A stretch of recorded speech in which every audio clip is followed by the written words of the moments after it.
जुमलाजीवी सरकार हो या भाषणजीवी सरकार हो, माननीय राष्ट्रपति जी को सरकार के लिखे हुए भाषण को वहां पढ़ना है। मैं सिर्फ यह कहना चाहूंगा माननीय सभापति महोदय, आज जब एक तरफ चीन हमारी सीमाएं लांघ करके धरती पर अपने गांव बसा रहा है, कब्जा कर चुका है काफी सारी जमीनें, लेकिन सरकार को जो तत्परता वहां दिखानी चाहिए थी, हमारे जवानों को, हमारी आर्म फोर्सेस को ग्रीन लाइट दे करके कि जाओ मुकाबला करो, लेकिन पता नहीं किस दबाव में ये सरकार जो है चीन के खिलाफ जो है अपनी नीति स्पष्ट नहीं कर रही। वो कटीले तार, वो बाढ़, वो कंक्रीट की दीवारें इन किसानों के सामने जो दिल्ली में अपनी गुहार लगाने आए हैं, उनके सामने खड़ी की जा रही हैं। माननीय सभापति महोदय, देश का किसान अन्नदाता के साथ ये सलूक करना ये कहीं से भी जायज नहीं है। मैं यही कहूंगा कि कई अंतर्राष्ट्रीय आवाजें भी इस किसान आंदोलन के बीच में उठी हैं। मेरी पार्टी बहुजन समाज पार्टी की नीति साफ है कि अंतर्राष्ट्रीय हस्तक्षेप नहीं होना चाहिए हमारे देश के इंटरनल मैटर्स में। यह हमारा अंदरूनी मामला है और भारत की यह परंपरा रही है कि हम कभी भी किसी दूसरे देश के लोकतंत्र में भी इंटरफेयर नहीं करते। लेकिन ये परंपराएं तोड़ी किसने? हम आज जिनको ये सीख दे रहे हैं कि यूएस स्टेट डिपार्टमेंट हो, यूनाइटेड नेशंस हो, वो लोग हमारे यहां जो आंदोलन चल रहा है उस पर बोल रहे हैं। लेकिन जब हमारे देश के प्रधानमंत्री जाकर के दूसरे देश के लोगों को ये कह रहे थे कि आपको कौन सी सरकार चुननी है, अब की बार ट्रंप सरकार, ये मौका हमारी विदेश नीति जो बदली गई उन्होंने दिया है। लेकिन मैं सिर्फ इतना ही कहूंगा माननीय सभापति महोदय कि सरकार तो आती है जाती है। ये इतिहास है इस दुनिया का कि जब जब जो सरकारें किसानों से टकराई हैं, उन सरकारों का हश्र अच्छा नहीं हुआ है। अभी एक बीजेपी के सांसद यहां कह रहे थे कि मैं इस्तीफा दे दूंगा अगर कोई ये साबित कर दे कि गणतंत्र दिवस के दिन 26 जनवरी के दिन भाजपा का कोई कार्यकर्ता वहां पर लाल किले पर मौजूद था। मैं कहना चाहता हूं कि शायद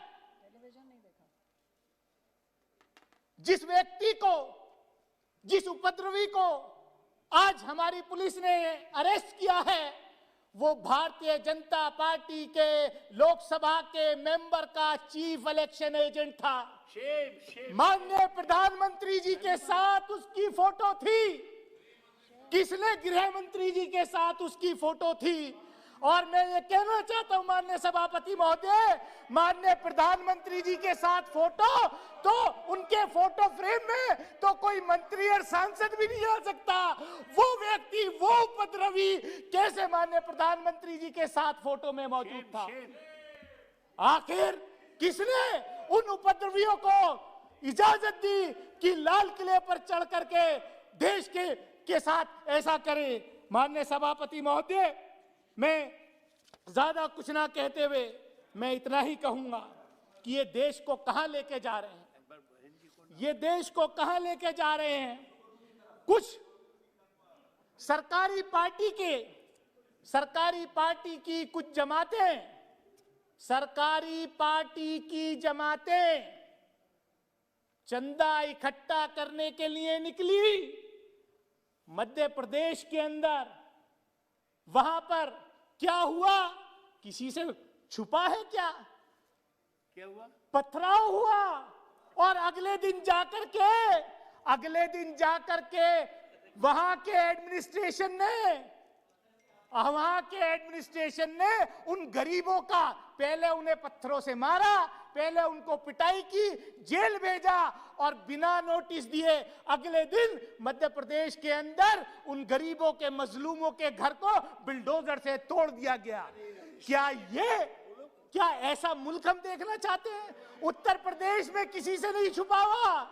उत्तर प्रदेश के अंदर भी जब मन आता है तब जो है सरकारी बुलडोजर किसी के भी मकान पर चल जाता है। माननीय सभापति महोदय, मैं इतना ही कहना चाहता हूं, हाथरस के अंदर क्या हुआ?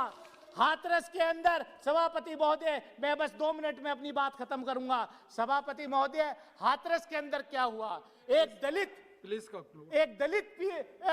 महिला के साथ, एक बच्ची के साथ जो घटना घटी, जो बलात्कार की घटना घटी, और ये कहते हैं, मुझे अफसोस इस बात का है, ये जिन महापुरुषों का नाम लेते हैं, चौधरी चरण सिंह जी का नाम इन्होंने कई बार लिया, लेकिन जब चौधरी चरण सिंह के पोते हाथरस के अंदर उस दलित महिला को न्याय दिलाने गए तो जयंत चौधरी, तो उनको लाठी और डंडों से पीटा गया।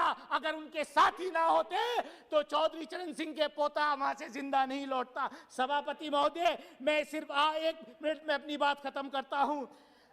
अभी बजट आया, बजट के ऊपर एजुकेशन बजट में 6% की कमी की है। बजट ये सरकार मेरे ख्याल से चाहती है, इनका नारा है कि अगर पढ़ेगा इंडिया तो सवाल पूछेगा इंडिया। इसलिए सारे विश्वविद्यालय, सारी एजुकेशन सेक्टर को डिस्ट्रॉय कर दो।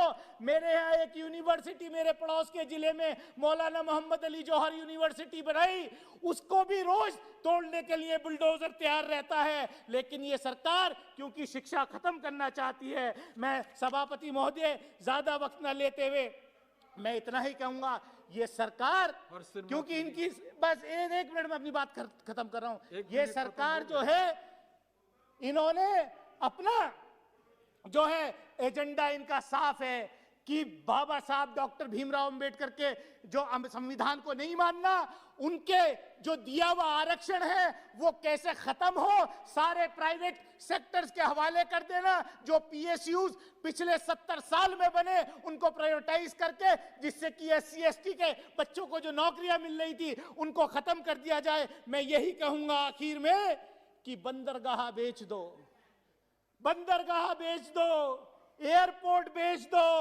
रेल बेच दो, और जो सवाल पूछे उसे जेल भेज दो। मैं तैयार हूं इस बात के लिए कि आपसे सवाल पूछता रहूंगा। और जिन आंदोलनकारी किसानों को कहा कि वो आंदोलन जीवी है, मैं अपनी बात खत्म करता हूं। स्वर्गीय डॉक्टर राम मनोहर लोहिया ने कहा था कि जिस लोकतंत्र की सड़कें सूनी होती है उसकी संसद जो है, आप जानते हैं, तो इसलिए ये आप उन महापुरुषों की तो कम से कम बात मानो। और सभापति महोदय, मैं कंक्लूड कर रहा हूं एक सेंटेंस में। आज जो देश में हो रहा है, गरीब को, मजलूम को, अक़लियत को न्याय नहीं मिल रहा, और वो न्याय जो है जुडिशरी में भी क्राइसिस आ गया है। मैं इसी बात के साथ अपनी बात खत्म करता हूं कि स्वर्गीय अरुण जेटली जी का एक बयान याद आ रहा है, संसद के अंदर दिया हुआ। उन्होंने कहा 1 मिनट का भी खत्म नहीं हो रहा है। कंक्लूडिंग आपका 1 मिनट अरुण जेटली जी ने संसद के अंदर कहा था कि आज के जो जजेस है, जो जुडिशरी है, वो इस बात को तय कर देखती है कि रिटायरमेंट के बाद मुझे क्या बेनिफिट मिलने वाले हैं। उन बेनिफिट्स पे तो कोई असर नहीं पड़ेगा। यही आज क्राइसिस सरकार में है, यही जुडिशरी में है। आपका बहुत